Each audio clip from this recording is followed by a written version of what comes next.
mais justement, on va pouvoir en discuter. Alors, je voulais commencer justement cette présentation par un cas réel, un de mes patients, un jeune patient, qui nous avait été adressé en réadaptation début 2024, suite à une histoire cardiologique découverte fin 2023, et il avait à ce moment-là une fraction d'éjection ventriculaire gauche à 30%. Vous voyez que c'est un jeune patient, 28 ans, plutôt sportif. Il fait sa réadaptation, il a une fonction systolique qui s'améliore avec une FEVG à 38%. Et puis, en septembre 2024, bon, il va très bien, il est sous traitement médical optimal, il n'a pas de DEF. Il est en parfaite santé et il nous pose une question.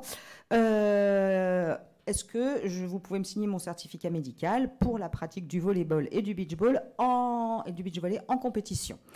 Bon, première question. Et puis, bon, je ne sais pas s'il savait que je faisais un topo aujourd'hui. Toujours est-il que hier, il me renvoie. Tout ça par mail, hein, c'est jamais au cours des conseils. Je voudrais faire ci, je voudrais faire ça. Et donc là, il me demande un certificat médical pour faire une course d'orientation dans la région d'Annecy très prochainement. Donc toujours le domaine de la compétition. Qu'est-ce que je lui réponds? Il a 28 ans, plutôt en forme, il va bien. Pas toujours facile. Donc, bien évidemment, pas toujours facile, parce que la question qu'on se pose, bon, on sait tous que l'exercice physique, c'est bon pour la santé, et en particulier chez ces patients, puisque ça améliore leur statut fonctionnel et ça améliore le pronostic. Par contre, on sait aussi que il y a un risque de mort subite et d'aggravation de l'insuffisance cardiaque. Donc, que répondre à ce jeune patient? Alors déjà, je pense que tout le monde n'est pas familiarisé avec la cardiologie du sport. Je me suis permise de faire quelques petits rappels dans 2-3 diapositives. Donc déjà, le sport, c'est quoi? Donc le sport, c'est l'ensemble des exercices physiques que l'on peut pratiquer en groupe ou en individuel, qui peut être pratiqué en loisir ou en compétition et qui en général correspond à des règles précises.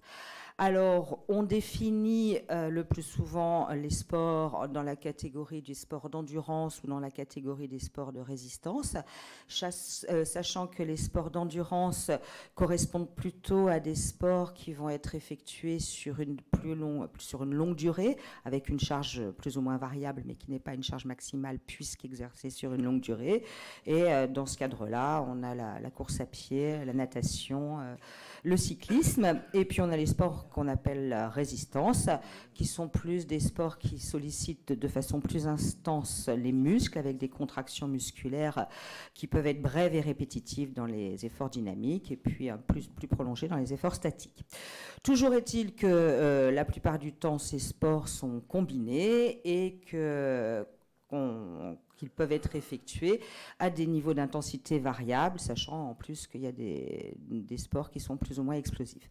Alors là, je vous ai proposé, vous voyez à gauche les différents sports que l'on peut pratiquer, sachant que cette liste n'est pas exhaustive, mais on voit déjà que donc on peut pratiquer ces sports d'endurance, de résistance, que le plus souvent ils sont mixtes, qu'on a sur la gauche les sports d'adresse, qui sont aussi intéressants, dont il est intéressant de parler, et puis tous ces sports peuvent être pratiqués à différentes intensités, et c'est ça dont on va discuter.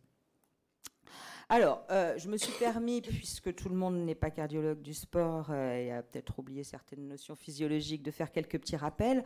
En ce qui concerne les réponses cardiovasculaires aiguës à l'exercice, hein, on le sait tous, ça augmente la stimulation hormonale avec une augmentation de l'activation sympathique et une extinction du système parasympathique, qui est une augmentation de l'effet Starling, qui est la relation existante entre le degré d'étirement des myocytes et la force contractile, que les résistances vasculaires s'adaptent, et en particulier il y a une vasodilatation dans les territoires sollicités, et qu'il y a des effets hémodynamiques à tout cela, avec une augmentation du remplissage ventriculaire qui normalement, si le cœur est sain, se fait sans augmentation de la pression télédiastolique. Il y a une augmentation de la contractilité, de ce fait une augmentation du volume d'éjection systolique, de la fréquence cardiaque, tout ça pour aboutir à une augmentation du débit cardiaque, pour apporter plus d'oxygène aux muscles. Tout ça, on le sait. Toujours est-il que tout ça, ça va entraîner une augmentation des contraintes ventriculaires et une augmentation du risque d'arythmie ventriculaire, d'autant plus que ces sports sont faits sur une durée prolongée ou avec une activité intense, qui peuvent déclencher de l'acidose, des troubles ioniques, qui vont majorer en particulier le risque d'arythmie ventriculaire. Autre chose dont on peut parler, c'est que chez le patient insuffisant cardiaque, ces réponses cardiovasculaires aiguës sont un peu modifiées.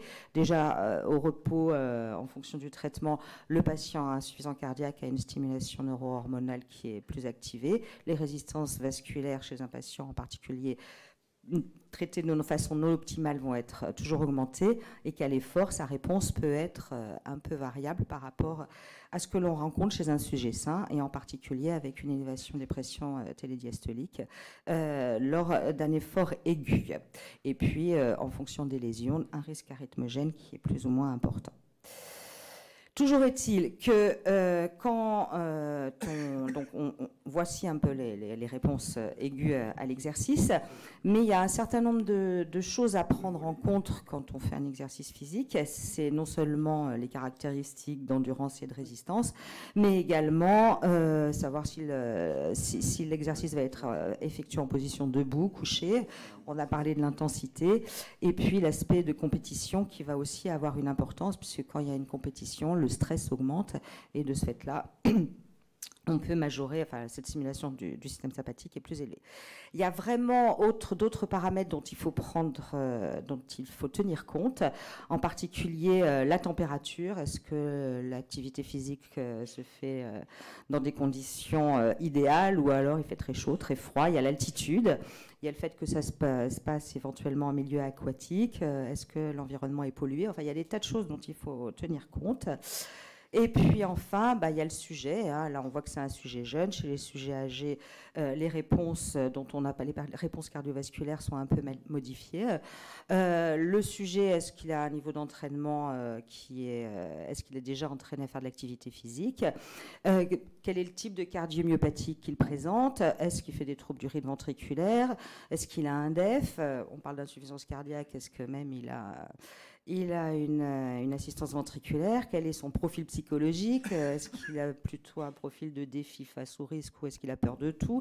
Quels sont ses traitements? Est-ce qu'il est sous diurétique? Ils ne sont pas tous sous diurétique, les insuffisants cardiaques. Donc voilà, mais il y a un risque de déshydratation. Il y en a qui sont aussi sous antithrombotiques. Il y a le risque d'hémorragie lors des chocs, des chutes. Enfin, il y a énormément de paramètres à prendre en compte en fait quand il y a un exercice. Toujours est-il que je voulais quand même rappeler qu'on a parlé des réponses aiguës à l'exercice, mais il y a quand même les réponses chroniques qui font quand même tout l'intérêt de l'exercice chez tout le monde, et en particulier chez les patients à insuffisance cardiaque, puisque tout ce dont on a parlé s'améliore chez les sujets patients et les patients insuffisants cardiaques, avec une amélioration de la balance sympathique-parasympathique au repos ou pour un même niveau d'effort, avec des niveaux de contraintes qui peuvent au repos ou pour un même niveau d'effort être moindre, et avec un moindre risque d'arythmie ventriculaire. Et je ne reviendrai pas sur tous les autres aspects bénéfiques, musculaires, ventilatoires, métaboliques, inflammatoires, psychologiques, qui sont vraiment importants. Et puis il y a également un remodelage. Alors quand on parle de remodelage sur les réponses chroniques, l'objectif c'est que l'exercice, ce remodelage, soit harmonieux, sachant que chez des patients qui ont des dysfonctions ventriculaires, ce remodelage peut être moins harmonieux. Alors, donc on a vu que il y a énormément de situations, énormément de sports qui peuvent être proposés, énormément de situations en termes de patients. Et donc, c'est pas simple, toutes les combinaisons sont possibles. Vous le savez certainement, il y avait eu des recommandations qui avaient été publiées en 2020 qui permettaient d'avoir un certain nombre de réponses concernant l'activité sportive, et avec énormément de pathologies qui ont été proposées. Donc je ne ferai pas, je vais essayer de résumer, vous allez le voir, tout ce qu'on peut lire dans ces recommandations. Donc il y a les recommandations pour l'insuffisance cardiaque, et on voit que l'exercice physique est recommandé, on voit du vert, on voit pas trop de rouge. Il y a les recommandations pour les cardiomyopathies, et je ne parle pas des cardiopathies hypertrophiques qui sera un autre sujet, Là, on voit un peu moins de vert, en particulier en 2020. Alors, on voit qu'en 2023, quand même, il y a du vert qui apparaît hein, et que l'exercice est recommandé dans les cardiomyopathies. Mais on parle toujours des cardiomyopathies. On fait une différence entre un certain nombre de cardiomyopathies, en particulier les cardiopathies arythmogènes, les cardiopathies, les cardiopathies dilatées, non dilatées, un certain type de profil génétique, et donc on va voir un petit peu comment on fait tout ça. Et puis en fait, il y a aussi le fait que le patient il peut présenter des troubles du rythme auriculaire, faire de la FA, c'est quand même ce qu'on retrouve aussi assez fréquemment chez nos patients. Il peut être porteur ou non d'un défibrillateur. Là encore, il y a un certain nombre de recommandations. Donc, je ne vais pas vous faire un catalogue. De toute façon, je n'aurai pas le temps. Il y a des choses qui ont été résumées. Et là, moi, avec tout ce que j'ai un petit peu revu, voici un petit peu la proposition que je fais concernant la prise en charge de ces patients insuffisants cardiaques à qui on va proposer une activité physique, mais qui vont éventuellement demander d'effectuer une activité sportive. Donc, bien évidemment, on insiste, l'exercice physique est recommandé chez tous les patients insuffisants cardiaques stabilisés pour améliorer la qualité de vie et diminuer les hospitalisations, que le patient doit être sous traitement optimal, sachant que l'exercice peut améliorer ce traitement. Qu'on recommande un exercice d'intensité modérée à moyenne. Hein, vous voyez, il y a du vert, il y a un peu de jaune. Mais surtout qu'il faut déconseiller les sports de haute intensité chez les patients à haut risque. Et ces patients à haut risque, c'est les patients, quand on relit les recommandations, c'est les altérations de la fonction systolique ventriculaire gauche avec une FEVG à 40%, quels que soient les symptômes, les arythmies ventriculaires à holtère ou hôtesse d'effort, les antécédents d'arrêt cardiaque ou de syncope, le rehaussement tardif avec une fibrose supérieure à 20% à l'IRM, les génotypes à haut risque, les laminopathies ou la phénémine A, sachant qu'après on pourrait reparler des patients et des phénotypes ou des génotypes, mais ce n'est pas le sujet. Et que les sports, donc ça vraiment, c'est dû au risque, et que les sports de compétition doivent être discutés au cas par cas chez les patients à bas risque qui ont une fraction d'éjection qui est supérieure à 40% sans aucun des facteurs suscités. Donc là, on parle des sports d'endurance et de résistance. Les sports d'adresse, là encore, ça va être discuté au cas par cas. Donc on comprend bien que chez ces patients, il va falloir faire un bilan clinique, échocardiographique, une épreuve d'effort. Hein, c'est absolument indispensable, une épreuve d'effort avec éventuellement mesure des gaz expirés, un holtère, ça c'est le minimum. Chez les patients les plus jeunes, évaluer le degré de fibrose est extrêmement important. L'aspect génétique dans les cardiomyopathies peut nous aider aussi à prendre un certain nombre de décisions et puis ne pas oublier de voir quel est le profil psychologique du patient parce qu'il y a des patients qui prennent des risques, d'autres qui en prennent moins et il va falloir l'évaluer également. Alors là, on peut éventuellement, si on recommande une activité physique, conseiller aux patients un certain nombre savoir comment il peut s'entraîner. Alors, il y a la fréquence cible qu'on peut calculer, l'échelle de Borg. Je pense que là, il ne me reste pas assez de temps, je vais pas en rediscuter. Donc, quand on lit ça, si on reprend le tableau, voici un petit peu les activités qui sont encadrées que l'on peut conseiller aux patients. Hein, c'est en vert et en jaune. En fait, les sports les plus intenses, mixtes et en endurance ou en résistance, sont vraiment déconseillés quand on parle d'insuffisance cardiaque. Qu'il y a l'aspect donc risque aggravation de la cardiomyopathie ou risque de mort subite. Ça, c'est clair que c'est le patient d'abord avec lequel il va falloir raconter et discuter tout ça. Il y a aussi l'aspect médico-légal, puisqu'en général, on nous demande de signer des certificats. Donc, voilà, comment on signe les certificats. Moi, j'avoue que pour ce patient, je vais rediscuter un petit peu avec lui. Il m'a montré un petit peu quelle était la course d'orientation qu'il souhaitait faire. Et donc, on va revoir un petit peu ensemble ce que lui est prêt à faire, mais je vais lui demander de ne pas vouloir être le premier, ce qui n'est pas évident quand on part dans une course parce qu'on a envie d'être le premier. Ça, c'est un petit peu compliqué. Voilà, donc c'est vrai que c'est un sujet pas facile, hein, puisqu'on a vraiment toutes sortes de patients, toutes sortes d'exercices. Je crois qu'il faut retenir les choses dont on a parlé. Hop, ils ne veulent pas me mettre ma conclusion. J'ai plus droit à ma conclusion. Ah si. Donc quand même, l'exercice... Non, ils veulent pas. J'ai plus droit à ma conclusion. Ah oui, parce que c'était pas la... Bon, bref. J'aimerais bien. Bon, enfin, on va le faire a cappella. Hein. Donc, Patients stabilisés, exercice. Les patients doivent tous faire de l'exercice, qu'on peut recommander à un patient de faire un programme de réadaptation avant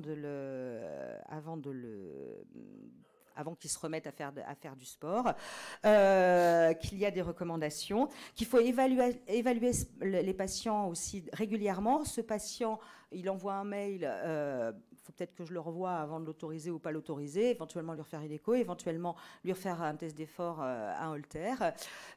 Donc, discuter au cas par cas pour les hautes compétitions. Il y a l'aspect professionnel dont on pourrait parler, il y a énormément de choses dont on pourrait parler, mais je pense qu'il faut retenir les facteurs dont je vous avais parlé, c'est-à-dire fraction d'éjection, trouble du rythme, antécédent de syncope, type de cardiomyopathie, et évaluer le risque psychologique. Voilà, je vous remercie.